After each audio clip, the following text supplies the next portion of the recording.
compartilhar no momento que eu fosse fazer a citação. Aí eu posso compartilhar a tela para o Tá pessoal certo. ler junto. Só isso. Você já está bem entrosada com o Google Meet, não tem precisa testar nada, né? Tranquilo. Já. Tá ótimo. Tá. Então, eu vou começar aqui a apresentação para a gente iniciar, tá bom? A Michele está na sala. Só diz um oi, Michele, por favor. Estou aqui, professor. Está me ouvindo bem? Estou te ouvindo bem. Então, vamos lá. Vamos iniciar.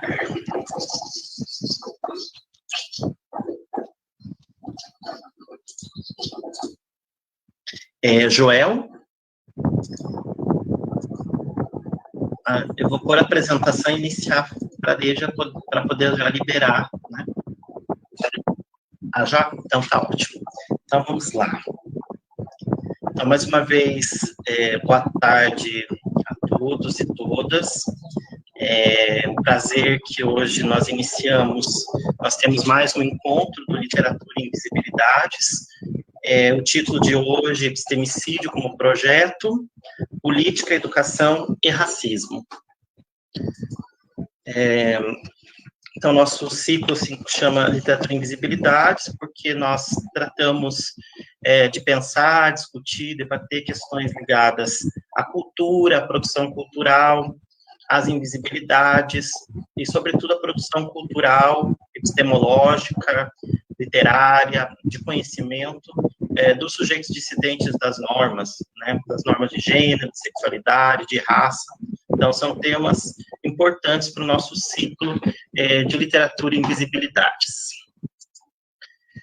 Apenas uma questãozinha de ordem importante, que a gente evite deixar o microfone aberto enquanto ocorre a fala das outras pessoas, para não dar interferência, né? As pessoas sempre perguntam sobre a presença, por volta de 18h30, um pouquinho antes, dependendo de como caminhar o evento, a gente lança um Google Forms para preenchimento da presença, então não precisa se preocupar, lá por 18h30, um pouquinho antes, a gente coloca lá o Google Forms para preenchimento da presença. Tá?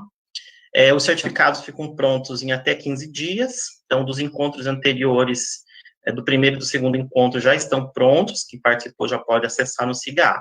E o de hoje vai ficar pronto no máximo daqui a 15 dias. Quem está inscrito é só ir lá no SIGA, onde você se inscreveu, e pegar o seu certificado. Qualquer dúvida, é só enviar e-mail nos e-mails que a gente tem disponibilizado.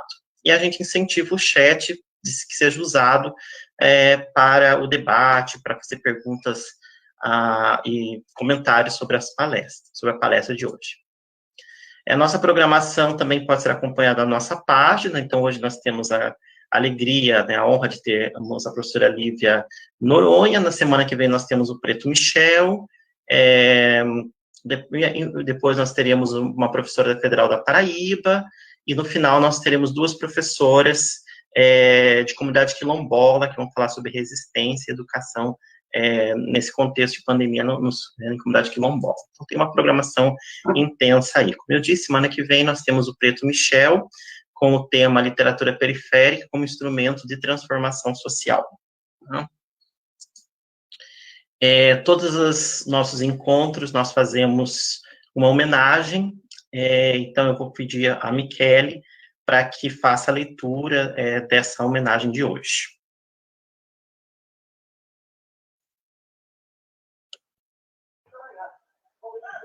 No encontro de hoje, lembramos e homenageamos as crianças alvo do projeto Sem Rumo, engatilhados pelo Estado brasileiro.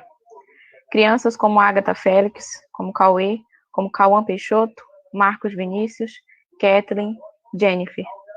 Crianças anônimas e invisíveis aos olhos do Estado, selecionados pela necropolítica engendrada pelos poderes. Crianças lançadas ao chão pelas mãos de uma estrutura social que desumaniza e negligencia a infância das crianças pretas, crianças como Miguel. Lembramos as crianças que nas portas de suas casas tiveram seus corpos alvejados, que dentro das salas de aulas tiveram seus uniformes manchados, dentro do elevador de um prédio da Zona Sul, teve a permissão para o voo que lhe tirou a vida. Crianças que, ao comemorarem a vida dos seus, tiveram as suas vidas ceifadas. Homenageamos as crianças que, em nome de um projeto racista e elitista, tiveram seus pequenos corpos tombados e seus grandes sonhos apagados. Crianças que viriam a ser uma geração de intelectuais, de artistas, bailarina, astronauta, chefe de cozinha. Crianças que são. Crianças que, na dificuldade que é viver sob a resistência, aprendem desde cedo a levantar os braços, a mostrar o documento, a saber nome e sobrenome de seus familiares, mas que também cultivam a doçura e a simplicidade do riso, a gargalhada solta e o apreço pelas festinhas de aniversário regadas a bolo de chocolate e refrigerante, que na leitura de livros infantis resgatam o imaginário e idealizam uma sociedade justa e igualitária, que são felizes com poucas gotas de chuva e uma bola no quintal, mas também preferem o grafite para registrar nos muros as histórias coletivas, as histórias dos seus. Crianças que, na ausência neste mundo, deixam seus nomes, saudades e a certeza da inércia do Estado no enfrentamento às práticas opressoras. Crianças que, embora estejam ausentes, têm os nomes registrados sempre em nossas vozes, e todos eles estão para sempre presentes.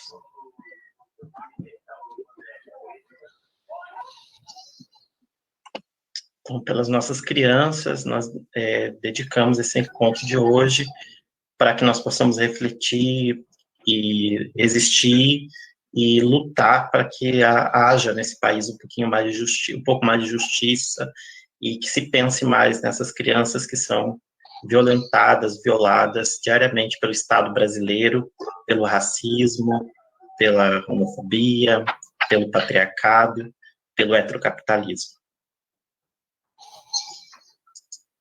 Então, nosso encontro é organizado pelo Grupo de Estudos de Literatura e Invisibilidades. Nós pertencemos ao campus Tomé Açu da UFRA. Então, é um grupo de estudos que reúne quinzenalmente, semanalmente, para discutir questões ligadas às questões de gênero, sexualidade, raça e outras questões importantes da nossa cultura e da literatura. Pertencemos também ao grupo de estudos em literatura, cultura e sociedade, do curso de letras da UFRA Tomé Açu. Então, no encontro de hoje, nós temos uma convidada especial, que a gente faz tempo que quer ouvir, que a gente quer entre nós, que é a professora Lívia, que daqui a pouco vai ser apresentada pela professora Daniela, né, e temos a professora Daniela como mediadora, né, que nos alegra muito, uma professora que a gente tem acompanhado aí através do nosso NEDAM. Nós fazemos parte do mesmo núcleo, o Núcleo de Educação e Diversidade na Amazônia, e temos aí nos acompanhado um ao outro, e é muito bom tê-la conosco. Então, a professora Daniela Castro dos Reis é bacharel em psicologia, psicóloga clínica, especialista em gestão de pessoas, mestre e doutora em teoria e pesquisa do comportamento pela Universidade Federal do Pará, e a professora adjunta 2 da Universidade Federal Rural da Amazônia, a UFRA, no campus Paraupebas. E, como disse, nós compartilhamos o mesmo espaço do NEDAM, o que é muito bom. Então, eu logo vou passar a palavra à professora Daniela para apresentar a professora Lívia. Antes disso, eu só quero já antecipar os meus agradecimentos, porque daí eu passo a palavra a vocês e não retorno. Então, já agradeço desde já a professora Lívia pela disposição, pela disponibilidade de estar aqui conosco, de compartilhar com a gente seu conhecimento, suas experiências, e tenho certeza que será, assim, um encontro muito bonito, agradável e de grande valia para o nosso conhecimento. Assim, também já agradeço também a professora Daniela pelo aceite de estar aqui conosco, mediando. Agradeço ao Joel e a Josiane, que são indispensáveis, imprescindíveis para nós, para a gente poder levar adiante, a nos comunicar, nos aproximar através dos meios tecnológicos. Agradeço a Michele, que sempre faz belos textos para a gente poder expressar as nossas homenagens, expressar essas memórias, dedicar a essas pessoas, crianças, membros do movimento negro, LGBT, de mulheres, que são tão importantes para a nossa reflexão. Então, obrigado, Michele, pelos textos, e agradeço as integrantes do Grupo de Estudos em Literatura e Invisibilidades, que, como eu já digo sempre, são companheiros, companheiras de estudo, de afeto, e que fazem valer muito a pena continuar estudando, trabalhando, refletindo em grupo, especialmente nesses tempos tão difíceis que a gente vive. E, por fim, como sempre, eu deixo essa imagem final da minha apresentação, que é a imagem do nosso campus de Tomé-Açu, né, que fica aí no meio da floresta, como um modo de convite à professora Daniela e à professora Lívia, né, que assim que nós possamos nos encontrar, vocês se sintam convidadas a estar conosco para a gente partilhar aí dentro desse espaço, que é um espaço de esperança, de conhecimento, de saber, de afetos. E também estendo esse convite a todas as pessoas que aqui estão e que são de tantos lugares, tanto do Pará quanto fora do Pará, né? Então, nosso campus é lindo, no meio dessa floresta que dá um calor no coração de ver, né? Ainda nós temos um espaço assim tão bonito e tão acolhedor. Então, que seja esse o nosso convite, assim que passa a pandemia, que a gente possa se encontrar nesse lugar. Então, bem-vinda, professora Daniela, bem-vinda, professora Lívia, todos e todas que estão aqui. A palavra, então, é com a senhora, professora Daniela, para fazer a mediação do encontro de hoje. Obrigada, Marcelo. Boa tarde a todos. Já dei boa tarde, mas para quem não estava, boa tarde. É um prazer muito grande estar aqui. Marcelo me fez esse convite maravilhoso. Super feliz de estar participando. O Medão é um núcleo muito importante dentro da universidade, porque ele nos agregou, ele nos aproximou. Vivemos em campos diferentes, mas nos agregou e fizemos trocar informação dentro da própria universidade. E uma das pessoas queridas é Marcelo. Então, muito obrigada, Marcelo, pelo convite. Mais ainda, de poder mediar, né, a professora Lívia Noronha, muito importante, aceito o convite, viu, Marcelo, de conhecer, não conheço o campus de vocês, mas também já faço convite, viu, Marcelo e professora Lívia, para que você também venha conhecer o campus de Paraupebas. Eu e a professora Josilene, a professora Josilene está no chat, estamos montando, e espero que dê tudo certo, um observatório de gênero no campus de Paraupebas. Então, olhando aqui já o currículo da professora Lívia Noronha, já convido de antemão, a gente precisa conversar sobre isso. Nós estamos fazendo essa discussão lá em Paraupebas. E vou apresentá-la, né?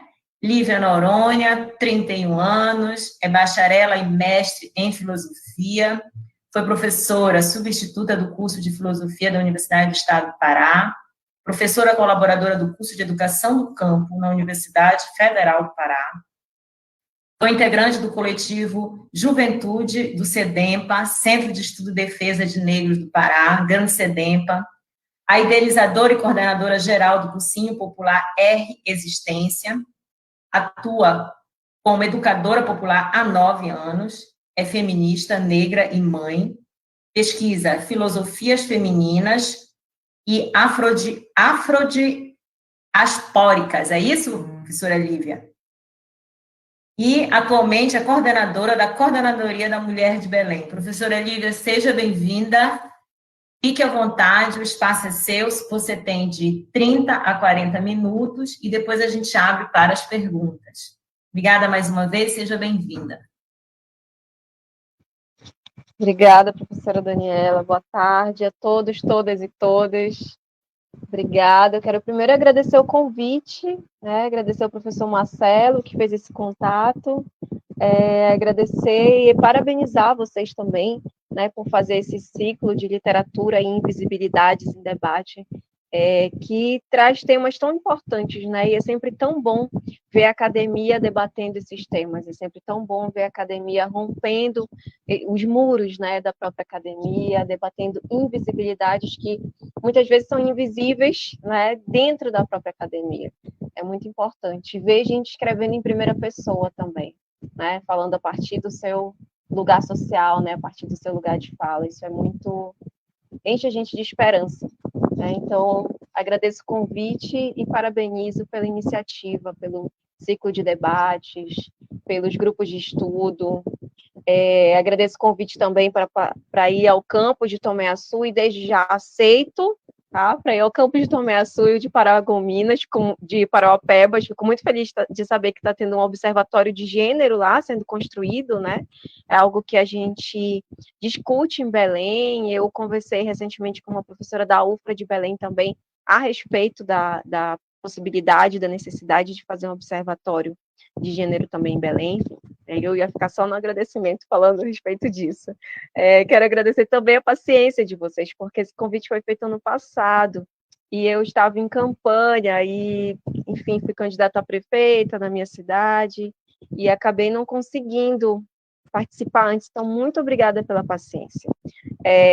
A professora Daniela já me apresentou, eu estudo filosofias feministas e afrodiaspóricas, que são essas que vêm da diáspora da África, né, filosofias africanas e também, enfim, vindas da diáspora, que pensam o sujeito negro, que pensam a questão do racismo, enfim, que discutem essas e outras questões. Uma epistemologia da África, né, vinda de África. E é isso, eu gosto de me apresentar, mas fui muito bem apresentada aqui generosamente, porque hoje, apesar de ter pesquisado por muitos anos Nietzsche, Freud na filosofia, né, que eu venho da filosofia, de ter tido uma formação acadêmica bem rígida, mas também muito eurocentrada, hoje o que eu pesquiso e o que eu produzo, começo novamente a produzir, tem muito a ver com o meu lugar de fala, com o meu locus social. Então, eu sempre faço essa apresentação enquanto feminista negra, enquanto mãe, enquanto moradora de periferia, enquanto militante do movimento negro, advinda do SEDEMPA, né, do coletivo de juventude, quando eu era da juventude, faz 2 anos que eu não sou mais. Enfim. E aí, é pensando também nisso que eu pensei nesse tema para a nossa conversa de hoje. Epistemicídio como projeto, política, educação e racismo. É um tema grandão, né? Daria para dar uma aula aí de 4 horas, mas a ideia é introduzi-lo aqui, né? Conversar mesmo com vocês acerca de cada um desses pontinhos aqui, falar um pouco de epistemicídio e também implantar uma semente, né? Para que a gente, ou a foice, né? Não a semente, mas a foice, para que a gente consiga podar, né? Que a gente consiga, enfim, lá na frente colocar um ponto final nesse ciclo de epistemicídio, nesse ciclo de permanência do epistemicídio. Agradecer também a Michele pelo texto incrível, me emocionou bastante. Que bom que teve uma pausa, uma apresentação inicial, não teve que começar logo depois do texto, porque é bastante emocionante. Enfim, e aí eu trouxe para vocês, vou usar algumas referências, a partir não só da filosofia, né, na filosofia, a principal delas aqui é Sueli Carneiro. Vou compartilhar uma tela lá na frente para passar umas citações para mostrar para vocês. E aí, depois eu já deixo como sugestão a tese de doutorado dela para vocês darem uma olhadinha em um outro momento. A primeira das nossas referências aqui é Boaventura da Silva. Boaventura da Silva, ele escreve o texto Epistemologias do Sul, e é daí que sai o conceito de epistemicídio, da forma como está sendo usado, como será usado aqui nessa nossa conversa, nessa comunicação.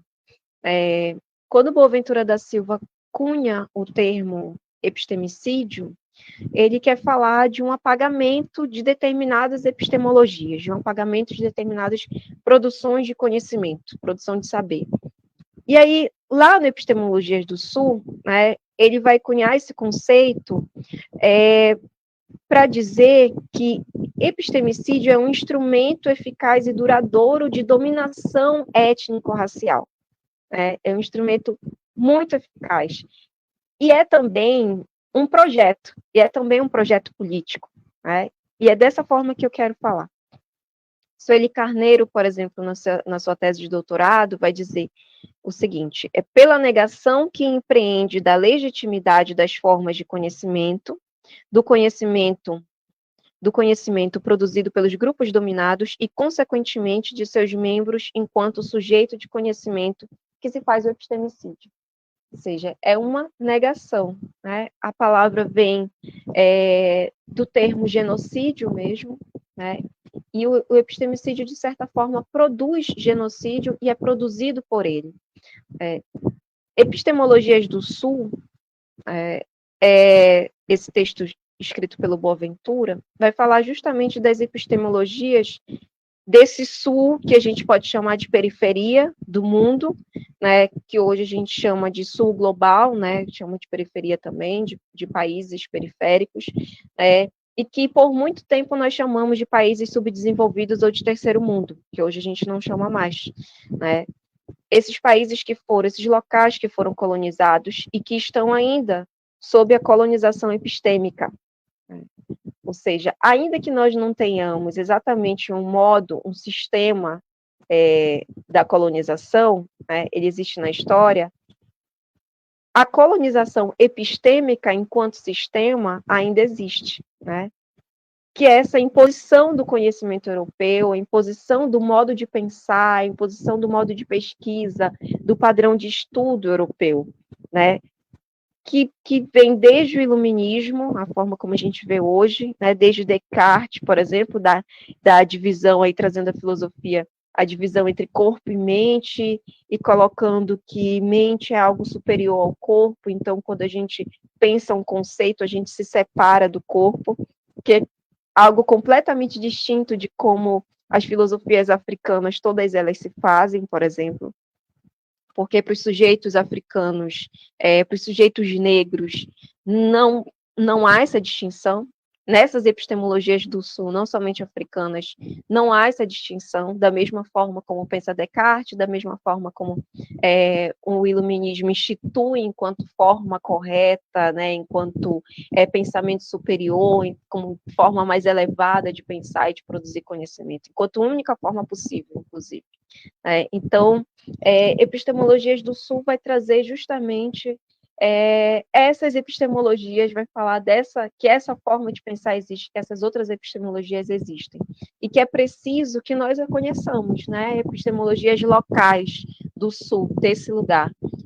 Nós, por exemplo, no Brasil, estamos no Sul, né? Nós estamos em uma das periferias, em um local de periferia do mundo, e produzimos ainda hoje muito pouco, aliás, consumimos ainda hoje muito pouco da nossa produção de conhecimento. Nós repetimos muito o que é vindo da Europa. Nós repetimos muito o modo de pensar, o modo de fazer ciência, né? O modo de fazer academia, né? O modo de produzir na academia da Europa. Né? Nós temos esse parâmetro, um parâmetro europeu, né? Um parâmetro eurocentrado. E isso é resultado do epistemicídio. E aí, a gente entende que epistemicídio, que vem de genocídio, né, seria uma espécie de genocídio das produções de saberes do Sul, né, desses lugares periféricos, das epistemologias locais do Sul, segundo Boaventura. Depois, Sueli Carneiro vai aprofundar um pouco mais a ideia de epistemicídio. E aí, a partir daí, a gente pode falar de um epistemicídio da produção negra, da produção de conhecimento negro, que tem a ver com esse epistemicídio dos saberes do Sul.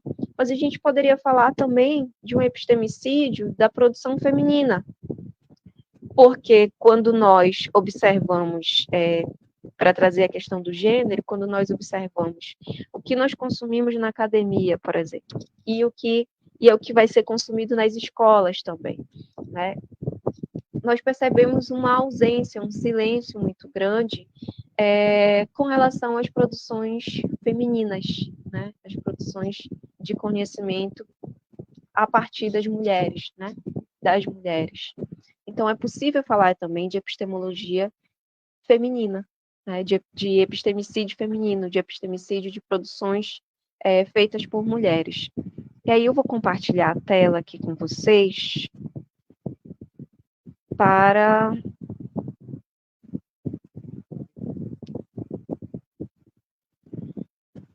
tá? Vocês conseguem ver?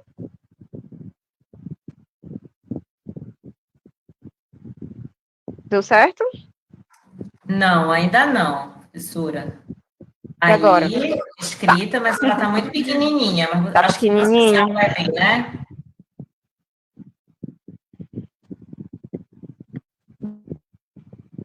Isso, assim acho que talvez fique melhor. Isso. Tá. Acho que pode aumentar mais um pouquinho, para não ficar tão pequeno. Será que é Tá possível? bom? Tá bom Agora, ou agora. mais? Isso, Tá. ficou bom agora. É só uma citação do... Olha, aviso de internet. Uma citação do Boaventura. O genocídio que pontuou tantas vezes a expansão europeia foi também um epistemicídio. Eliminaram-se povos estranhos porque tinham formas de conhecimento estranho. E eliminaram-se formas de conhecimento estranho porque eram sustentadas por práticas sociais e povos estranhos.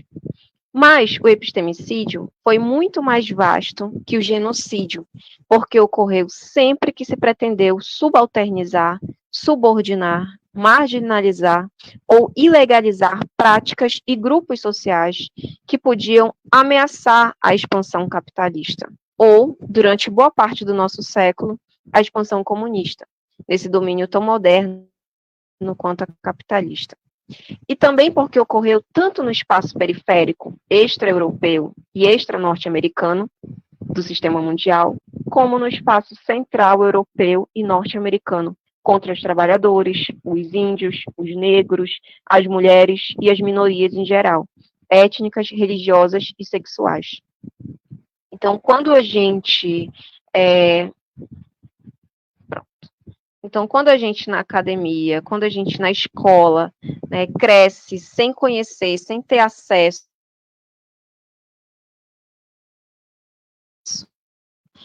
à produção de conhecimento de mulheres, à produção de conhecimento de indígenas, ou quando a gente ouve, por exemplo, que filosofia africana, e isso eu digo porque eu ouvi por muito tempo, enquanto era professora na academia, né, em universidade pública, inclusive, ministrando aulas sobre filosofia africana, e essa filosofia africana não era filosofia.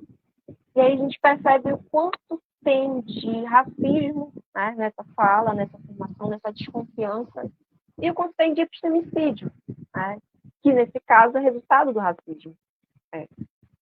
Desconfiar que povos negros produzam filosofia é extremamente racista. Mas é um projeto. Impor essa desconfiança, impor a dúvida, apagar a produção enquanto produção de conhecimento, dizer que não é produção de conhecimento, que é outra coisa, reduzir saberes do Sul, né? Saberes desses lugares periféricos de povos que historicamente foram e têm sido subalternizados, reduzir esses saberes a folclore, por exemplo, que é algo que a gente vê muito, né? Isso é um projeto, né? E daí a relação entre que o epistemicídio traz, né? Ele é essa liga entre política, educação e racismo. Eu imagino, nessa altura, que vocês já estejam visualizando a relação aqui entre política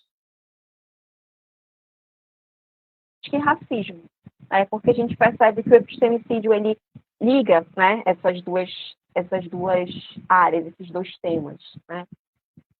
É um projeto político, né, porque ele foi historicamente construído, inclusive para que a colonização desse certo, né, o epistemicídio vem sendo construído. Para que a colonização epistêmica continue dando certo, o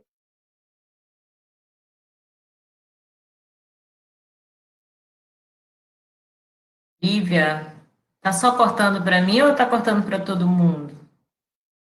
nos planos Travou aqui. educacionais, né? Lívia, deu uma travada, professora.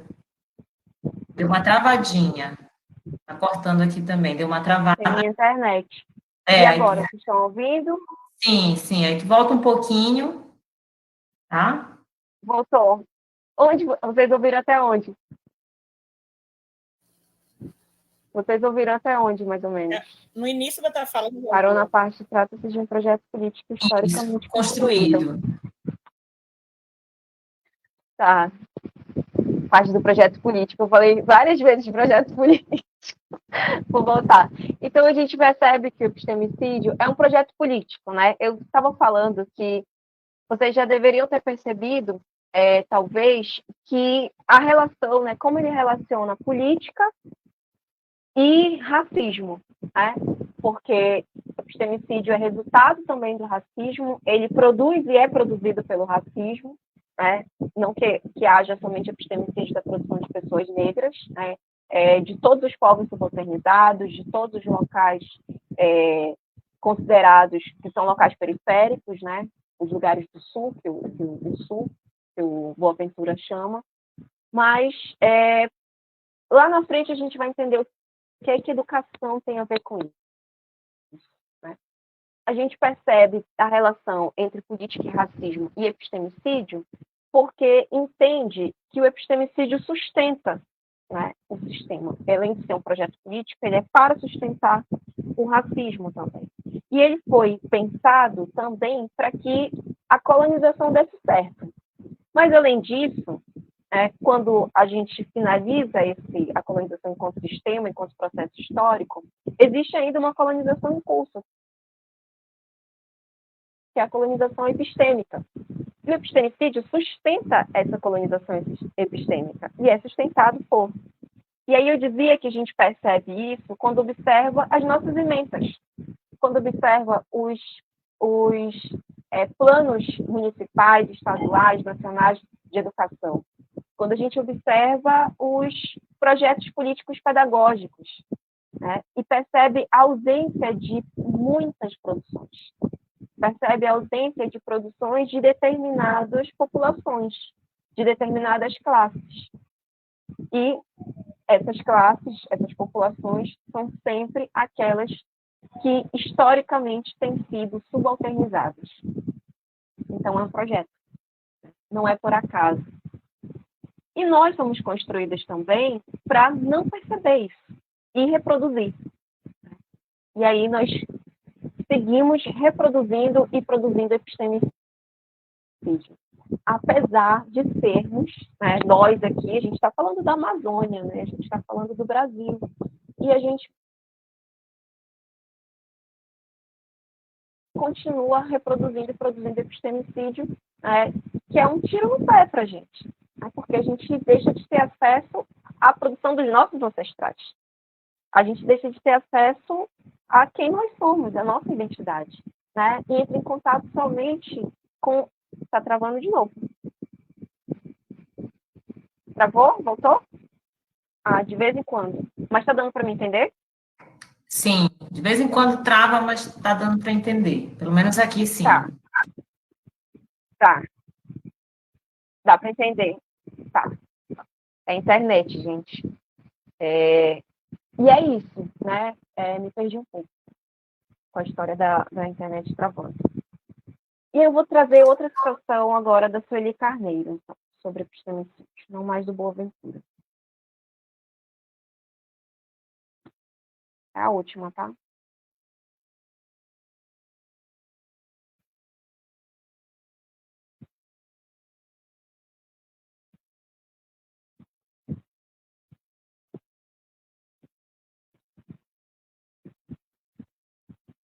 Sueli Carneiro vai dizer o seguinte: para nós, porém, o epistemicídio é para além da anulação e desqualificação do conhecimento dos povos subjugados, um processo persistente. Lívia? Oi? Está projetando? Oi?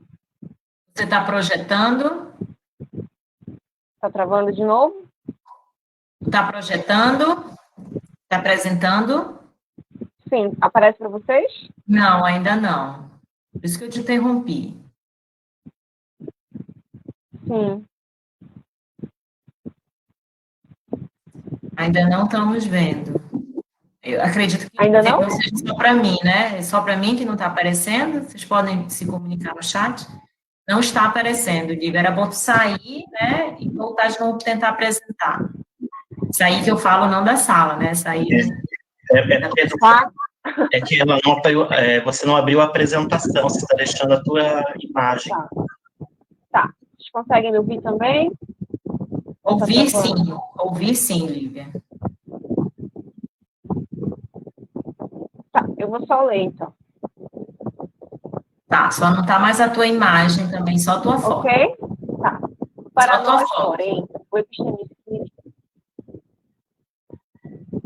Tá, mas Agora apareceu, Lívia, apareceu, não mexe. E eu nem toquei aqui, eu acho que é a minha internet mesmo. Tá, mas estão me ouvindo, né? Tá. Sim. Para nós, porém, o epistemicídio é para além da anulação e desqualificação do conhecimento dos povos subjugados, um processo persistente de produção da indigência cultural, pela negação ao acesso à educação, sobretudo de qualidade, pela produção da inferiorização intelectual, pelos diferentes mecanismos de deslegitimação do negro como portador e produtor de conhecimento e de rebaixamento da capacidade cognitiva pela carência de material ou pelo comprometimento da autoestima pelos processos de discriminação correntes no processo educativo. Isto porque não é possível desqualificar as formas de conhecimento dos povos dominados sem desqualificá-los também, individual e coletivamente, como sujeitos cognoscentes, e, ao fazê-lo, destituir-lhe a razão, a condição para alcançar o conhecimento legítimo ou legitimado. Por isso, o epistemicídio fere de morte a racionalidade do subjugado ou a sequestra, mutila a capacidade de aprender.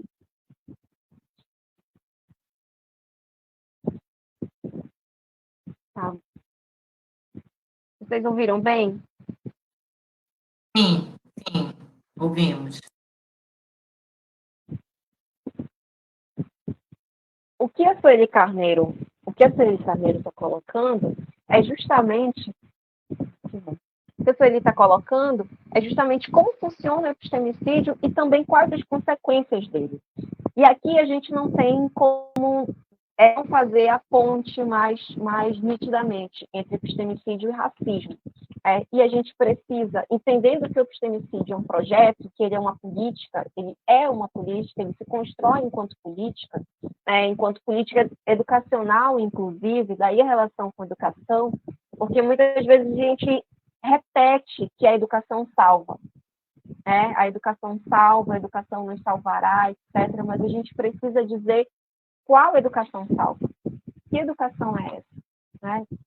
O que seria uma educação emancipatória, por exemplo? Como diria Adorno, aquela que é capaz de romper com a barbárie. Não somente com a violência, mas com a barbárie.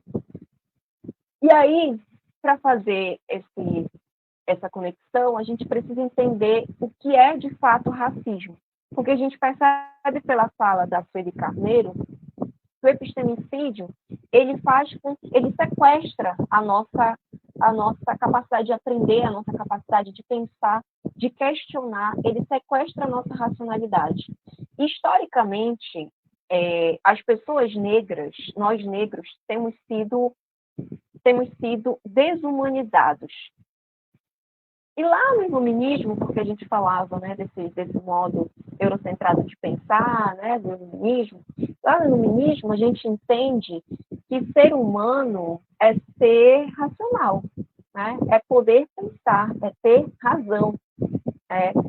E aí, quando nós sequestramos, nós desumanizamos o negro a partir desse ponto, a partir da afirmação de que ele não pensa, ele não tem alma, tem essa afirmação muito conhecida, inclusive.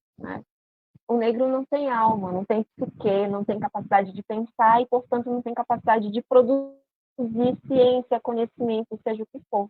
Tudo que ele faz é folclore, tudo que ele faz é repetição, como os animais fazem.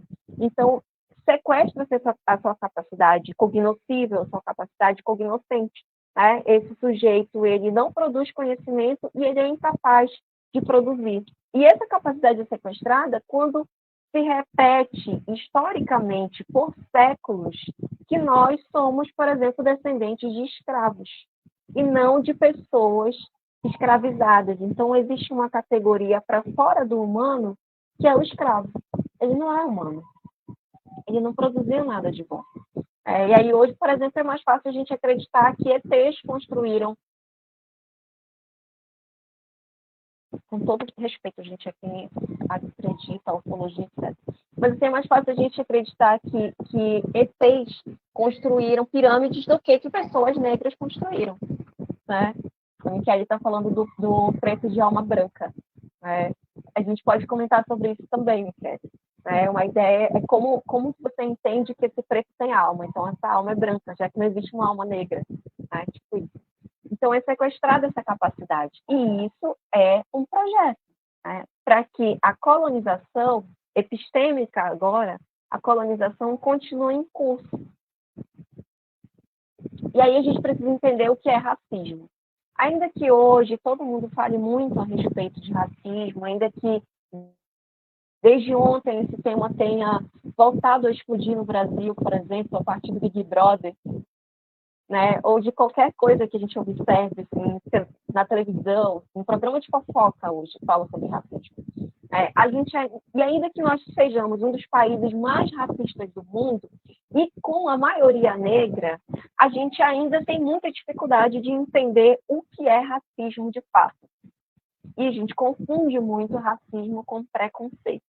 E o racismo não é um preconceito, o racismo não é discriminação. Existe a discriminação racial e existem diversos preconceitos. O racismo é um sistema de opressão. É muito mais complexo. E todo racismo é estrutural e estruturante. Ele é estrutural e estruturante porque ele estrutura todas as relações sociais. Todas as relações sociais em uma sociedade racista como a nossa. Por exemplo, o direito, ainda que muitos juristas digam que o direito é somente norma, o direito é relação social. Economia é relação social. É impossível a gente compreender, estudar direito ou economia sem entender o mínimo de racismo no Brasil, por exemplo. Exato. A Josilene está falando que as pessoas confundem, né, muito. Aqui. As pessoas dizem que é só preconceito a manifestação do seu racismo recreativo. E aí fica mais suave.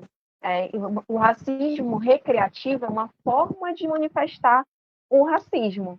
A forma recreativa é que quando você diz que a intenção foi apenas jocosa, a intenção foi apenas brincar, não foi ofender. Então, tira a intencionalidade e reduz, né, a carga criminosa, inclusive, muitas vezes, né, do racismo. Mas continua sendo parte de isso, foi uma piada e tal. Mas continua para culpabilizar a vítima, né, que não deveria ter se ofendido, tipo isso. Mas continua sendo parte de um sistema, né, que é esse sistema de opressão. Então, ainda que a pessoa que produz esse racismo, ela diga que não tem a intenção, é preciso que a gente entenda que a forma como ela manifesta é somente parte de um sistema, é parte de uma estrutura. Então, o racismo, enquanto estrutura, ele produz diversas formas de opressão. E ele se intersecciona com diversas formas de opressão também. Se a gente fala, por exemplo, de machismo, e a gente vai pensar o machismo contra a mulher preta, a gente entende que o machismo que incide sobre a mulher preta não é o mesmo que incide sobre a mulher branca. Porque a gente vai ter sempre uma interseção entre duas opressões. Especialmente em sociedades como a nossa, onde nós aprendemos o racismo, onde nós aprendemos o machismo. Nós aprendemos a produzir e reproduzir essas opressões. Nós aprendemos a produzir e reproduzi-las o tempo todo, inclusive nas escolas e inclusive a partir dos planos pedagógicos, dos projetos pedagógicos.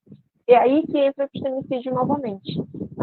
Porque quando nós não temos acesso à produção de conhecimento dos nossos ancestrais, né? Quando a gente não tem acesso à nossa produção de conhecimento, quando a gente acredita que não existe, que não tem nada de preto para a gente estudar, por exemplo, a gente está sofrendo epistemicídio e com isso a gente vai ter uma construção de identidade negativa, baseada na ideia de que a gente não produz nada, a gente só pode reproduzir, a gente só pode repetir, tudo que a gente vai estudar vai vir de fora e não tem relação nenhuma com a gente, não tem relação de identidade. E aí eu abro um parêntese, já que falei de identidade e estou tentando explicar o que é o racismo, para dizer que esse conjunto de discussões aqui, de debate em torno dos sistemas, não é um debate identitário, né? Não é sobre identitarismo. A gente ouve muito falar o termo identitarismo, as lutas identitárias, os debates identitários, só que, normalmente, quando nós ouvimos falar sobre identitarismo, nós estamos ouvindo falar sobre discussões acerca de vivências de pessoas, de populações. Então, é como se somente essas pessoas que recebem esses marcadores sociais negativos de subalternização, somente elas têm identidade. E essa identidade é sempre uma identidade negativa. Porque, por exemplo, quando a gente fala de algo dos europeus, né, a filosofia francesa, ela nunca é identitária. A filosofia alemã, discutindo a política da Alemanha do século XIX e XVIII, por exemplo, não é identitária. Mas se a gente discutir a necropolítica a partir do Mbembe, né, que vai beber lá na fonte do Foucault, mas que vai entender, vai racializar isso aqui, a partir do momento que a gente racializa, a gente está sempre tornando negro, não tem como racializar para o branco, não tem como entender que esse sujeito também tem identidade. Por quê? Porque esse sujeito branco, hétero, cis, etc., né, ele é um sujeito universal. Ele é compreendido como um sujeito universal. E tudo que está de fora é o outro. Aí eu vou discutir a identidade do outro. Mas esse aqui eu não discuto porque ele é o sujeito universal e pronto, acabou. Então é muito complicado também. Eu gosto sempre de fazer esse parênteses, porque vai, né, à medida que a gente vai estudando, vai cansando ouvir a respeito, né, desses problemas como identitários, é uma redução. Então é importante fazer sempre esse parênteses, né? Se a gente fala que discussão sobre a Europa, sobre brancos, etc., é identitarismo, aí sim a gente pode falar que a discussão sobre negritude, sobre racismo, machismo, etc., é identitarismo. Se não, então, não dá para ser dois pesos, duas medidas. E aí a gente entende o racismo, então, como um processo, né? Como um sintoma também das condições econômicas, das condições políticas, né? E um processo histórico e político, em que as condições de desigualdade são criadas e recriadas o tempo todo, né? Ele estrutura as condições de desigualdade. E ele também é um sintoma para a gente observar a situação política, a situação econômica de um país. Se a gente trouxer, por exemplo, para a nossa realidade hoje, porque a gente está vivendo uma pandemia, né, em que o Brasil aparece no primeiro lugar no ranking de mortes, sucessivamente, dia após dia. A gente não tem como não entender que existe aqui uma política de morte, um projeto político. Não digo que o presidente criou a doença, obviamente não, né? Mas a forma como se lida com uma pandemia, que é mundial, né? É uma pandemia. A forma como se lida é política. Não tem como. Não tem como.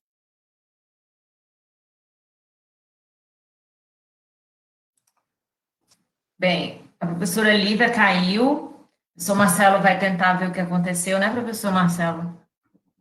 Ver o que aconteceu, como é que foi. Tá, vamos aguardar um pouquinho, né, para ver se ela retorna. Ela pode voltar, né? Isso, enquanto as pessoas podem ir colocando comentários, perguntas no chat, Isso. né? Que daqui a pouco ela voltando, a gente dirige. Muito importante, né, esse debate, né, Marcelo? Esse debate, porque que raciocínio maravilhoso, né, sobre o sistema de opressão, né, a questão do racismo. Então, fantástico isso. É maravilhoso. A gente nós que estamos no debate o tempo todo dentro da universidade, dentro das nossas escolas, né? Isso. Então, é interessante esse debate para nós que estamos na universidade, principalmente, o que nós ensinamos, né, o que nós aprendemos, né, na universidade, que não permite que outros conhecimentos que não sejam eurocêntricos, referências anglo-saxônicas, o que nós aprendemos e ensinamos além disso, né? Então, um professor de literatura, por exemplo, eu sempre pergunto, os alunos sabem disso, lá quando começa o modernismo, eu pergunto, quais são as mulheres escritoras qual é a primeira mulher escritora que você aprendeu na escola, né? Então, começo a pensar só, a primeira escritora que vai aparecer lá pelo século XX mesmo, talvez Raquel de Queiroz, Cecília Meirelles, né? Se no século XIX, XVIII, não houvesse mulheres escrevendo. Pergunta autores e autoras negros, ninguém lembra. Né? Então, isso faz parte do epistemicídio, né? Da ideia de que só homens e brancos são capazes de produzir bom conhecimento, boa literatura, boa filosofia, né? O Caetano tem na música A Língua que diz que parece que é só possível filosofar em alemão, né? E isso tem um livro que quem não conhece, eu acho que eu recomendo muito, é um livro do Muniz Sodré que chama Pensar na Go, e é justamente pensar a filosofia no Brasil a partir dos povos nagôs, a partir das epistemologias afro-brasileiras, né? Então, que é possível pensar para além do alemão, do francês, do inglês, é possível pensar a partir do iorubá, do banto, e de tantas outras raízes e diásporas, né? Então, esse debate é muito interessante.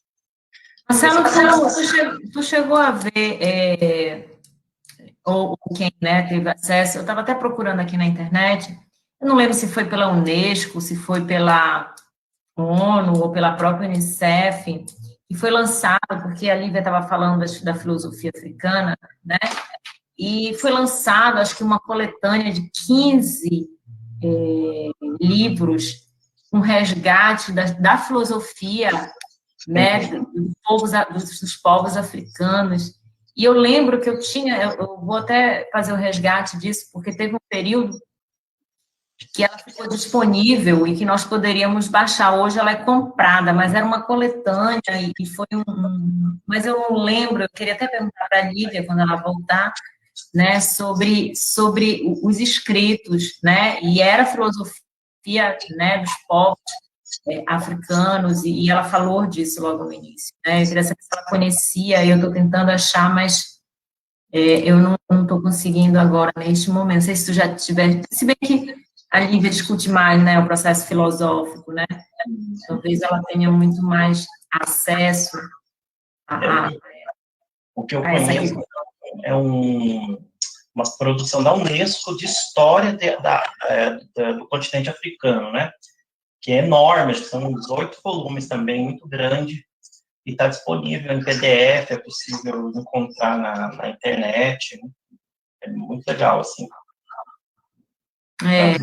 Eu não lembro direito, assim, também que é muito importante, né? Porque quando a gente começa a ler, né, entender a história africana, né, a gente começa a se reconhecer.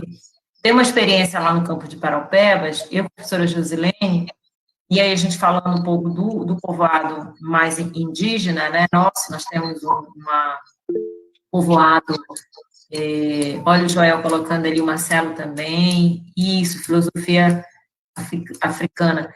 E os nossos alunos, né, tinham uma concepção muito equivocada, né, dos povoados indígenas. E nós levamos, a professora Josilene está aí, ela pode falar melhor, porque ela foi realmente, eu acabei não podendo ir. E como eles voltam, né, com outra concepção, né, agora eu entendi, agora eu compreendi, então, assim, o quanto a gente poder conhecer, né, o quanto a gente quebra os paradigmas, desmistifica, né, muito das condições em que hoje nós vivemos no Brasil, né. A Michele está dizendo, ó, inclusive eu recomendo o podcast Rabiscos no Spotify. Quem encabeça o podcast é o poeta Tadeu Rodrigues, junto com a Jéssica Balbino. Eles comentam e indicam muitas obras nacionais da América Latina como um todo. Olha, que legal, Michele. Tá aí, muito bom saber, né? O Marcelo colocou a filosofia africana, né, Marcelo? E o João, né, é também da Unesco, né? Legal, isso mesmo. Né? Essa filosofia africana é muito legal, porque ele reúne um monte de textos de tudo, tá? De filosofia no Brasil, afro-brasileira, africana, então tem muito texto aí que dá para a gente baixar, para a gente ler, inclusive textos aí como foram citados pela professora Lívia, como o da necropolítica, do Mbembe, então tem texto da Sueli Carneiro, então é um site bem legal, assim, que reúne bastante da produção de conhecimento de autores africanos e afro-brasileiros, né? Então é muito legal. Interessante uma coisa que a professora Lívia estava falando, sobre que quando a gente trata de assuntos como dos negros, do povo negro, ou da comunidade LGBT, ou das mulheres, esse conhecimento é tratado como um conhecimento identitário. Então, isso é conhecimento de mulheres, é sobre as mulheres, é da identidade delas. Como se não tivesse tanto respeito a toda a produção de conhecimento que se faz na academia e na ciência, né? Ou esse assunto é para LGBTQIA+, ou esse conhecimento é interessante só para o povo negro, então isso é uma coisa identitária, né? Partindo do pressuposto de que aquilo que se produz como conhecimento na Europa, ou a partir do sujeito masculino, é alguma coisa de universal que serve para todo mundo, inclusive para aqueles que seriam os identitários, né? Então, é importante a gente quebrar essa mentalidade, essa ideologia de que somente o conhecimento das minorias é que é conhecimento identitário, né? Mas, na verdade, identitário é a filosofia europeia, identitário é a filosofia anglo-americana, anglo-saxônica, que se coloca como universal, mas, na verdade, é totalmente feita para sustentar os valores eurocêntricos, os valores brancos, os valores da colonização, né? Então, esse conhecimento é extremamente identitário, né? Ele é feito para manter os negros no seu lugar, os LGBTQIA+, nos seus lugares, as mulheres nos seus lugares, né? Então, é muito interessante pensar isso. O Guilherme já traz coisa ali, os livros de que ele subiu para mim, trazem sempre como caderno extra no final. Sim, o conhecimento dos povos africanos, vem como se fosse um apêndice, um anexo, né, nos livros, algum exemplo de alguma outra coisa que é do diferente, né. Achei bonito ela falar que a gente acredita mais bonito no sentido, né, de filosofar mesmo e de concretude. A gente acredita mais que os extraterrestres construíram as pirâmides do que os próprios nossos, né, descendentes africanos, né? Então, assim, é uma coisa assim tão surreal, né? Tão surreal que a gente às vezes não consegue nem acreditar nesse tipo de discurso, né? O Marcelo estava falando das questões das mulheres, né? Hoje eu fiquei chocada, assim. Eu sei que está gravando, mas tem um evento, né, para discutir gênero, não sei se tu chegou a ter acesso, Marcelo, a isso, do governo federal, para a desconstrução da discussão de gênero nas escolas, inclusive com pedagogas, assistentes sociais, psicólogos, médicos. Ó, Lívia votou. E eu fiquei super chocada, porque chocada, né, porque a gente já sabia que vinha muita coisa aí, mas é uma desconstrução dessa discussão de gênero nas escolas, e fiquei muito preocupada, eu te mando, Marcelo, isso. Muito preocupada sobre isso. Lívia voltou. Isso, antes eu faço Parou falando. Oi? Parou em que parte? Porque eu fiquei falando e depois eu caí. Nossa, Lívia, boa pergunta. Eu anotei aqui até produz diversas formas de opressão, mas eu acho que tu já tinha discutido, acho que mais coisas. sobre o projeto político no país na pandemia. Olha, Michele, já anotou, estava anotando aí, acho que é um pouquinho disso. A gente já conversou tanta coisa e que aí eu já até me perdi. Sério, a impressão que eu tenho, para mim não pareceu que tinha caído, estava normal aqui a minha tela, e aí eu falei até o final. Eu não sei quanto tempo, eu não sei há quanto. A Michele Quanto diz tempo? que era sobre. Quero fazer uma pergunta à Lívia. A Michele Bora disse que era. pra Podemos, não sei, pode ser, né, Marcelo? porque Pode, se fique à foi isso, vontade. foi lá em cima, assim. Tá em cima porque eu tô acompanhando meu texto aqui. Tu quer fazer um encerramento, Lívia? Acho que tu podia fazer um fechamento e a gente abrir para as perguntas, acho que é melhor. Pode ser, a internet completamente me sabotou aqui. Faz parte. Eu falava do epistemicídio como um projeto político, eu falei dos projetos políticos pedagógicos como reforçam o epistemicídio muitas vezes, e estava costurando aqui política, racismo e educação, né? Estava falando que a gente fala muito que a educação salva, né? Que a educação pode nos salvar da condição que a gente está, etc. Mas a gente precisa pensar que educação é essa, né? E é claro que é uma educação emancipatória, mas para que ela seja emancipatória, ela precisa romper com o epistemicídio. É a única forma da gente fazer uma educação emancipatória de fato, porque o epistemicídio ele incide, inclusive, diretamente na autoestima das crianças, né? Da autoestima das crianças negras, por exemplo, quando aprendem que não produziram nada, que seus ancestrais não tinham produção de conhecimento praticamente, então, que referência elas têm, né? As referências são sempre outras, sempre diversas da subjetividade, da identidade delas. E aí constrói uma subjetividade muito negativa, né? Constrói a subjetividade a partir do não, do que você não fez, do que você não produziu, do que você não pode, né? E aí, ou essas crianças acabam criando um auto-ódio que vai se manifestar de diversas formas, né? Ou e negando, né, a si mesmas, então querendo ser brancas, querendo ser, né, se baseando em referências, que são completamente diferentes delas. Ou elas não percebem perspectiva, não veem perspectiva, porque falta essa representatividade. Né? Então, o epistemicídio ele também age, né, dessa forma, né, na construção de subjetividades negativas de sujeitos pretos.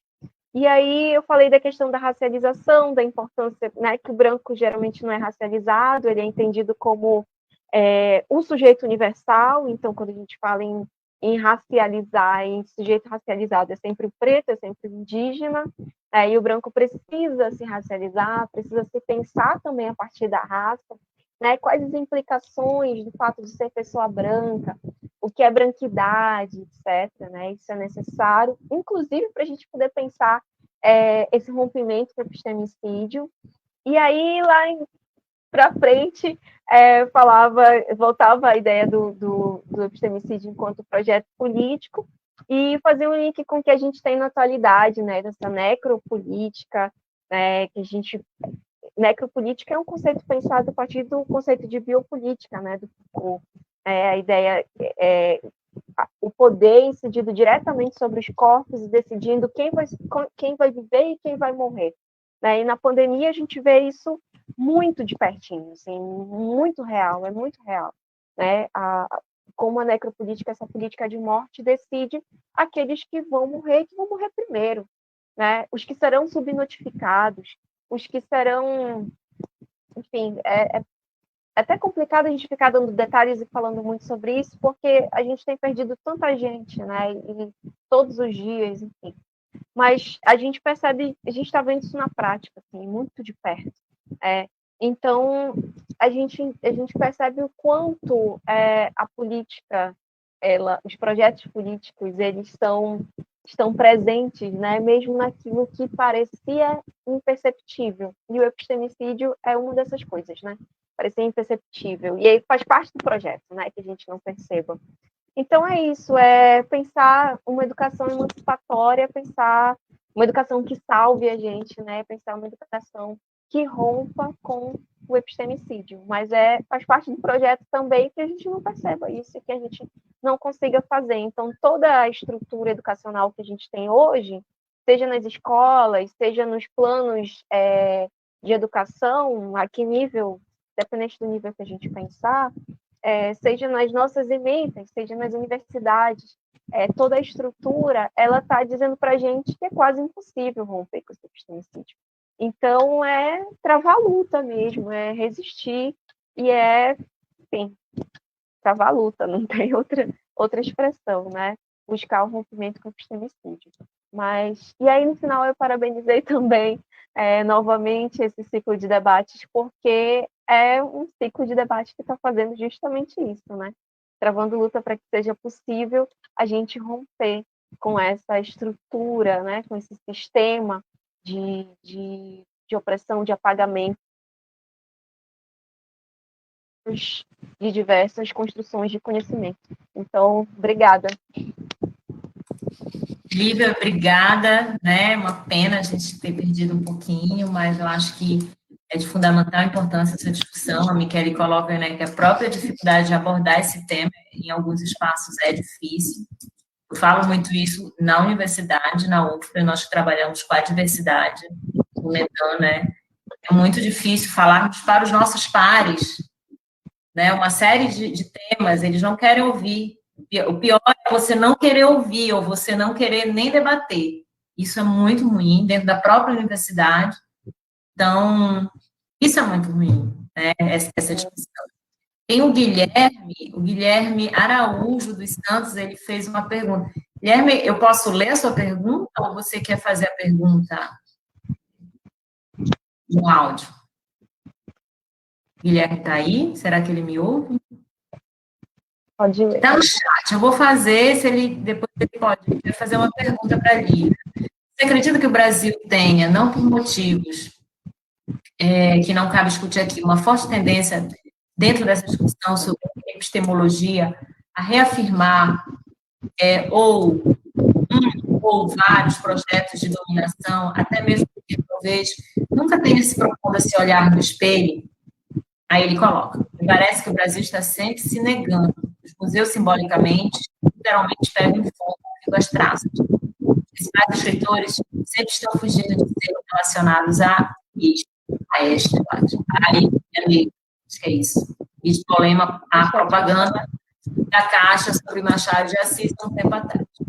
Tecnologia ou produção científica produzida aqui é posta em xeque se feita em parceria ou diálogo com pares internacionais, vide as vacinas, enfim. E aí, Lívia? É isso mesmo, Guilherme. Eu acredito que quando se não tem uma forte tendência, né, a reafirmar um ou vários projetos de dominação. Eu acho que não é que a gente nunca se propôs a se olhar no espelho. Eu acho que a ideia é justamente que a gente não se olhe no espelho, né? O epistemicídio, ele faz isso, né? Ele faz com que a gente não perceba quem a gente é, né? A gente perde a capacidade de se observar, a gente perde a capacidade de fazer a crítica, a gente perde a capacidade de um pouco, né, da nossa capacidade cognoscível mesmo, né, de compreender o que está acontecendo. Então, não é que a gente não queira, assim, a gente esteja negando se olhar no espelho, a gente é construído para isso. Então, isso é resultado desse projeto, né, e aí a gente cria essa tendência a reafirmar, né, a fortalecer a colonização epistêmica, por exemplo, né, a fortalecer esses projetos de dominação. A gente está, em outras palavras, o tempo todo dando tiro no nosso pé. A gente é construído para isso. O projeto é esse. E aí a dificuldade para os professores e as professoras aqui é desfazer isso. Né? Como é que você faz a pessoa perceber? Como é que você coloca ela de frente para o espelho? E aí, a proposta aqui é fazer isso mostrando que, olha, tem produção de conhecimento que tem a ver com você. né? Que é feita pelos seus ancestrais, que é feita pelos seus pares. Bora conhecer, né? Você também pode, né? É a partir daí. E aí sim, tu vai fazer esse sujeito se olhar no espelho, mas, assim, é um processo, é um caminho longo. Tá, Lívia. Ó, tem um comentário da professora Daiane no Facebook, Marcelo colocou aqui. Penso que é uma questão para nós nos autoavaliarmos, se não estamos fortalecendo por nossas práticas, uma visão dimensional, uma visão eurocêntrica, mesmo querendo não compactuar com isso. Acho que sim, né, Lívia? Acho que, de alguma forma, nós acabamos, né, não querendo, mas acabamos, em alguns momentos, né? O tempo todo. Sim, e aí tem que estar muito vigilante, né, para não fazer. Tem que estudar muito também a respeito, para que a gente consiga ficar vigilante, para que a gente consiga ir rompendo com isso. Mas é isso. Não é culpa nossa, é o projeto, né? É toda uma construção histórica, né? E aí a gente vai rompendo aos poucos. Eu digo que eu tenho um aluno que ele é indígena, né? Que ele tem, mas ele não reconhece, né? E aí é muito interessante esse debate que a gente faz dentro da sala de aula, né? Tem a Évora Borges quer fazer um comentário. Évora, você pode fazer. Estou anotando aqui quem são. Oi, boa tarde. Boa tarde, Lívia. Boa tarde. Boa tarde, Évora. Bom, falando sobre a respeito dessa questão, né, que se coloca como combater, né, o epistemicídio é um tema que, para mim, é um tema de muito interesse, sempre foi, desde que eu entrei na universidade, acho que até antes. Então, eu sou do curso de letras e a gente está já na fase final, né, na fase final mesmo da graduação. E está acontecendo assim, um fenômeno, né, lá na universidade. Comigo, eu tive um pouco de sorte, né? Mas os meus colegas, eles estão tendo muita dificuldade em conseguir orientadores, né? Orientadoras e tal. Porque querem falar, e alguns são da parte de literatura, como eu sou, a gente quer falar sobre literatura negra, literatura periférica, e os professores se negam terminantemente a aceitar, né? A gente ouve todo tipo de desculpa, sabe? A gente ouve, você não pode falar literatura periférica, porque não existe isso. Existe literatura, não existe literatura periférica. Mas a Alemanha existe, né? A francesa existe. A francesa também. A norte-americana existe. Então, e aí os meus colegas, assim, bateram o pé, né, e disseram, olha, nem que eu faça só esse TCC eu vou fazer, eu não vou mudar. Eu tenho colegas que estão indo para procurar orientadores em outros institutos, então, assim,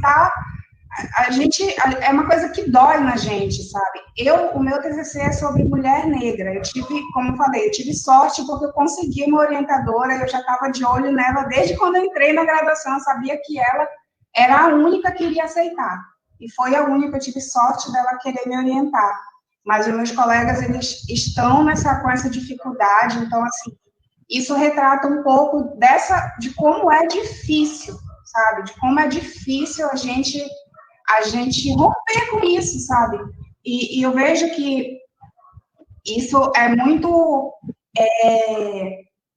A gente somos alunos cotistas, né? Então, nessas horas eu penso quantas pessoas que foram contra as cotas, eles devem ter muita raiva, porque, assim, isso é um resultado, né? Nós somos cotistas, a gente vai querer falar de quê? A gente vai querer falar da nossa realidade, cara. A gente não vai querer falar do escritor lá não sei da onde, a gente quer falar, a gente sabe que existe literatura onde a gente mora, a gente sabe porque a gente conhece esses escritores, a gente apresenta para eles, mas eles não aceitam.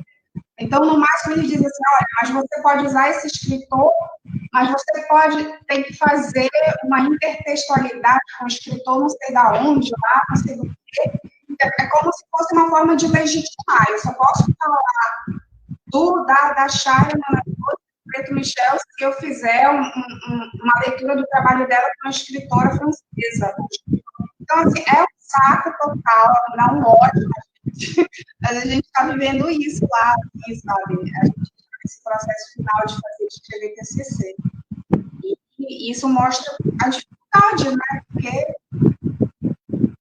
é isso, eles se colocam, eles não conseguem olhar, né? Eles estão ali para manter as coisas de legislação, sabe? Por mais que eles façam um discurso todo progressista nas redes sociais, mas na hora, que é fundamental o papel, não existe, eles não fazem, não colocam na prática. Então, era isso que eu queria colocar aqui.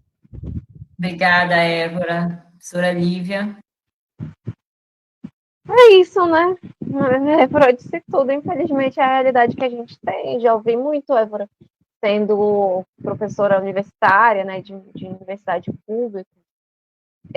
Ouvi muito que não era filosofia, a filosofia africana. Ou a pergunta, mas por que, Lívia, falar de uma filosofia africana, afrodiaspórica? Se é filosofia, não é tudo filosofia?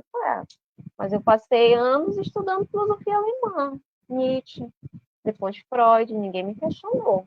E aí agora eu quero estudar Mbembe, eu quero estudar Cheikh Anta Diop, aí estão me questionando por que eu estou falando que é africana. Eu não quero falar mesmo, que é bonito dizer, afrodiaspórica. Quero dizer de onde é, né? E, enfim, né, sendo professora, tendo um mestrado, né, tendo título, não fazia diferença, porque o racismo é isso, né? Ele está presente em todos os lugares, e não adianta ter título, não adianta ter status, né? Você vai seguir sofrendo as manifestações do racismo. Mas que bom que tem essa turma aí de gente fazendo resistência a esse sistema, que é um sistema, esses professores nem sabem disso, boa parte. Já estava na hora de saber, né? Todos com as suas pós-graduações, já dava para ter estudado um pouquinho a respeito. Mas é isso. Talvez agora, vendo essa grande quantidade de estudantes, né, pesquisando as epistemologias do Sul, talvez dessa forma eles comecem a perceber que existe vida para além da Europa, do pensamento eurocentrado. Obrigada, Lívia. Lívia, eu vou me despedir, porque eu preciso ministrar a aula agora até as 10h30. Mas o professor Marcelo vai continuar, porque esse debate não pode terminar. Agradeço mais uma vez ao professor Marcelo. Lívia, é um prazerzão conhecê-la pessoalmente. O prazer foi meu, de obrigada. Nome, a gente troca contato. Obrigada por tudo. Professor Marcelo, muito obrigada. Precisa sair, mas não saiam, tá? Sou só eu que vou sair, porque precisa continuar esse debate. Tchau, obrigada. Obrigado, professora Daniela, pela mediação, pela presença. Muito obrigado mesmo. Professora Lívia, assim, uma última pergunta da professora Josilene, daí depois a gente pode fazer as considerações finais, tá bom? Ela diz assim, a não ser que a professora Josilene queira falar. Quer falar, professora? Sinta-se à vontade. Oi, boa noite. Estão me escutando? Sim, sim.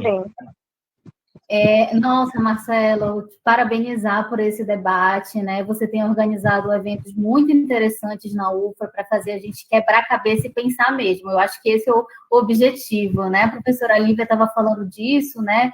Dessa importância da educação, mas não é qualquer educação. Então, é uma educação com criticidade, educação com reflexão. Então, eu acho que essa, sim, é a educação que a gente tem que propor e que, de fato, quer ou não, está na LDB também, né? Na Lei de Diretrizes e Bases da Educação Nacional. É ela que está proposta lá dessa forma também.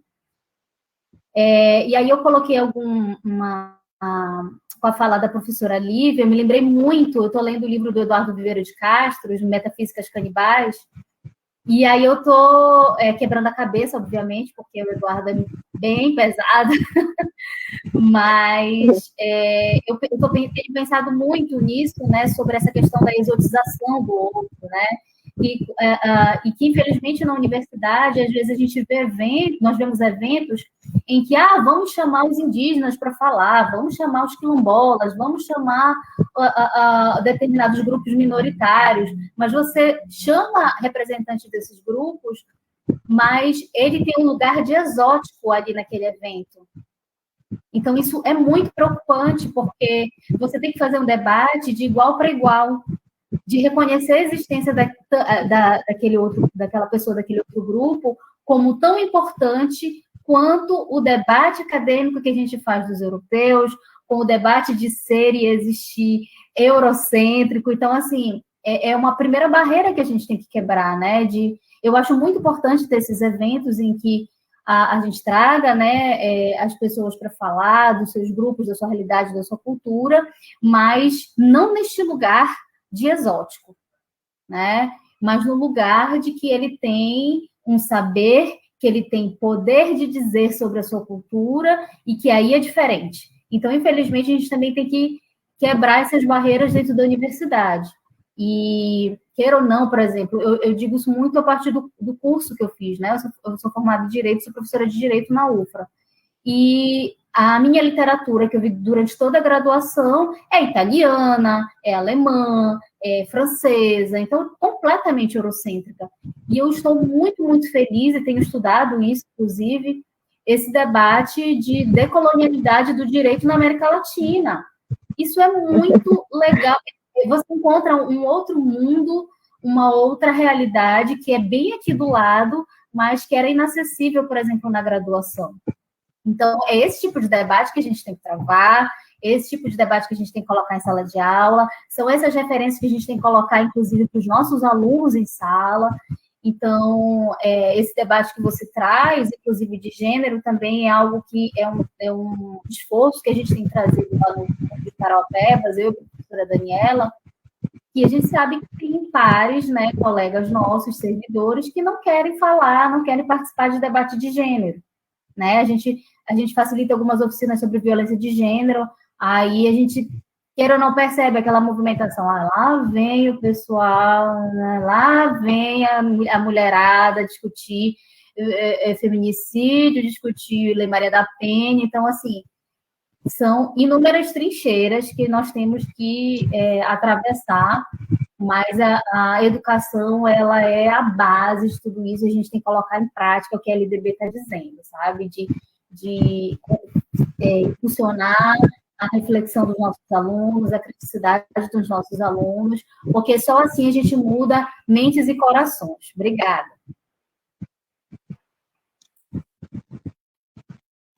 Eu que agradeço o comentário, Josilene. E tem lei também, quando a gente está falando aqui de epistemicídio de racismo, né? A gente tem a Lei 10.639, que é de 2003, e que precisa ser colocada em prática, né?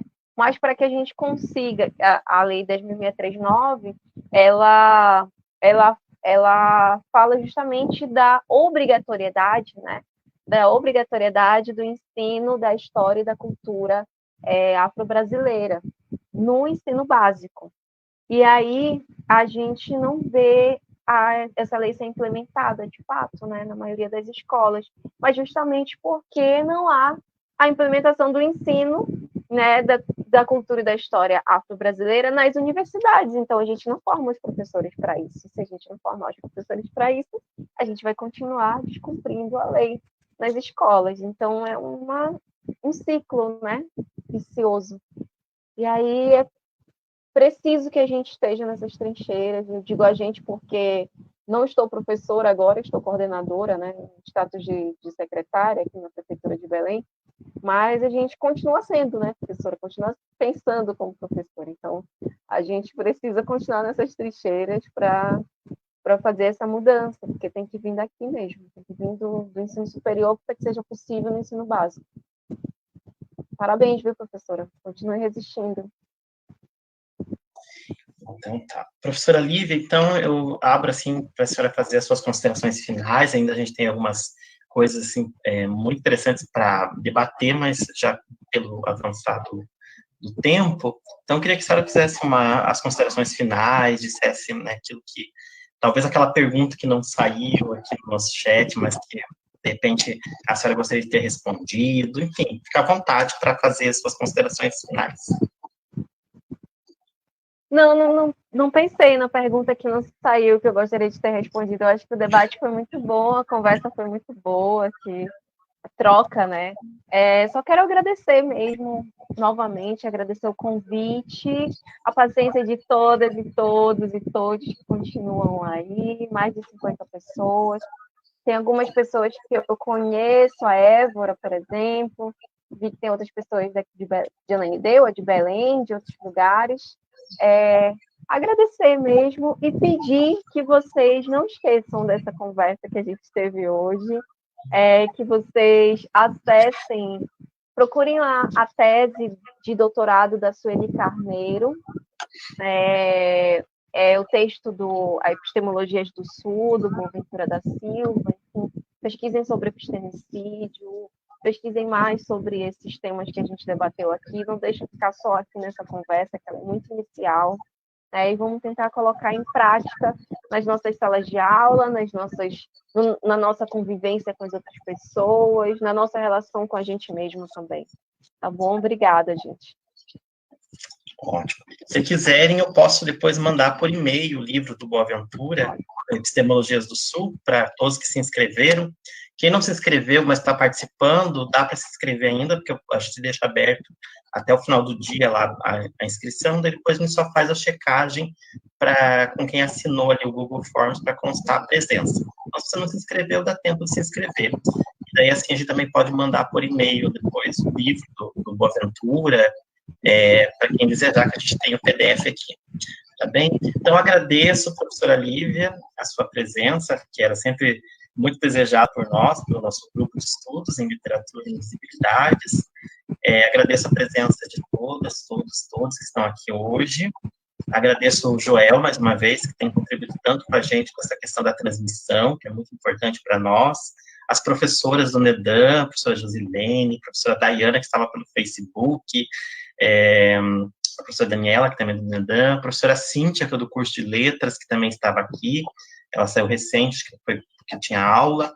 Então, agradeço as alunas do curso de letras, as alunas da UFRA, do campus Tomé Açu e dos outros campi, e de todas as pessoas que estão aqui. E deixamos o convite para a semana que vem, nós temos mais um encontro, no dia 13, às 17 horas, com o Preto Michel, e que justamente vai falar de literatura periférica, né? Então, nós tivemos esse comentário aí de que não existe literatura periférica, né? E justamente nós teremos semana que vem um encontro sobre literatura periférica como um instrumento de transformação social, né? O fazer literário, a produção de textualidades a partir da periferia também transforma, muda realidades, fala de resistência, educa, né? Então todos estão convidadas para estar aqui com a gente semana que vem, tá bom? E quanto ao certificado, como eu disse antes, é só esperar uns 15 dias que já está pronto, basta assinar o Google Forms ali, tá bom? Então, boa noite a todos, todes, e até a próxima semana. Tchau, professora Lívia, espero que a gente possa se encontrar brevemente, inclusive pessoalmente, aqui no nosso campus, em outros espaços. Tchau, tchau. Tchau, tchau, obrigada. Boa noite. Boa noite, gente.